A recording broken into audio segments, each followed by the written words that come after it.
నిన్న ఇవాళ గువ్వల బాలరాజే కనిపించిన వాళ్ళ మీద దాడులు చేయడం, జిల్లా పరిషత్ సమావేశంలోనే మక్తల్ ఎమ్మెల్యేను రామ్మోహన్ రెడ్డి మీద దాడి చేసిన సంఘటనలు, వికలాంగుల మీద దాడులు చేసిన సంఘటనలు, ఎవరు కూడా సమస్యల మీద ప్రస్తావన చేస్తే వాళ్ళ మీద దాడులు చేసిన సంఘటనలు గువ్వల బాలరాజు మీద కోకొల్లలు ఉన్నాయి. అసెంబ్లీలో కూడా అతని విపరీత ప్రవర్తన మీరు అందరు చూసింది.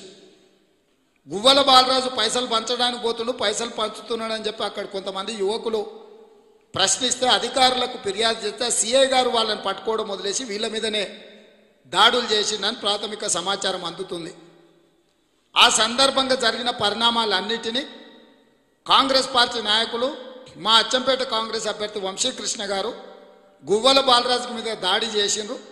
ఆయన అపస్మారక పరిస్థితులు ఉన్నారు, హాస్పిటల్లో చేర్పించడం అని డ్రామారావు గారు అక్కడికి వెళ్ళి పరామర్శించి మళ్ళొక డ్రామాకు తెరలేపిండు. అంటే ఎన్నికల ప్రక్రియ ప్రారంభమైనప్పటి నుంచి కొత్త ప్రభాకర్ రెడ్డి మీద దాడి ఒక డ్రామా, ఒక కుట్ర ప్రభుత్వం చేసింది. రెండవది మేడిగడ్డ బ్యారేజ్ కుంగిపోతే దాన్ని కుట్ర కింద చూపించి నేరాన్ని కప్పిపుచ్చుకునే ప్రయత్నం చేసిండ్రు. అన్నారం బ్యారేజ్ పగిలిపోతే దానికి కూడా ప్రతిపక్షాల కుట్ర అని చెప్పడం, కరెంటు అందడం లేదు, మా జీవితాలు ఆగమైనాయి అని చెప్పి కూలి మనుషులను తీసుకొచ్చి పర్యటన చేసి కుట్ర చేస్తే తెలంగాణ ప్రజలు తిప్పికొట్టిండ్రు.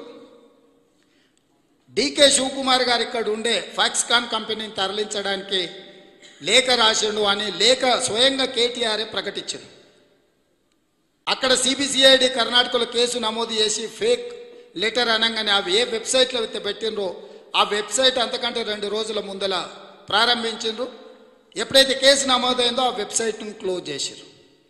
ఆ వెబ్సైట్ ఎవరు చూడలేదు, దాన్ని సందర్శించిన వాళ్ళు 2-3, దాంట్లో ఒకడు మన డ్రామారావు.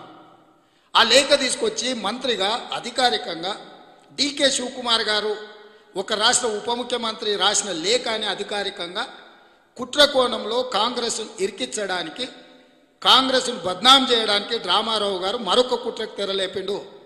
అది ఫేక్ లెటర్ అని తెలిసిన తర్వాత తేలుగుట్టిన దొంగలాగా ఈరోజు టీఆర్ఎస్ నాయకులు ఎవరు కుయ్యమంటలేరు. కానీ ప్రతిరోజు కేసీఆర్ గుండెసప్పుడు గుమాస్తా తెలంగాణ వండి వారుస్తుంది పెద్ద పెద్ద వార్తలు. కాంగ్రెస్ పార్టీ కుట్ర చేస్తుంది, రేవంత్ రెడ్డి గారు తెలంగాణ ఉద్యమాన్ని, తెలంగాణ రాష్ట్రాన్ని అవమానిస్తుండు, తెలంగాణ రాష్ట్రానికి వచ్చే పెట్టుబడులు అన్నిటిని కూడా కర్ణాటక తరలించడానికి కర్ణాటకలో ఉండే కాంగ్రెస్ వాళ్ళు ప్రయత్నం చేస్తుండ్రు. ఇది పోను ఇవాళ కుమారస్వామి గారు బెంగళూరులో ప్రెస్ మీట్ పెట్టారు.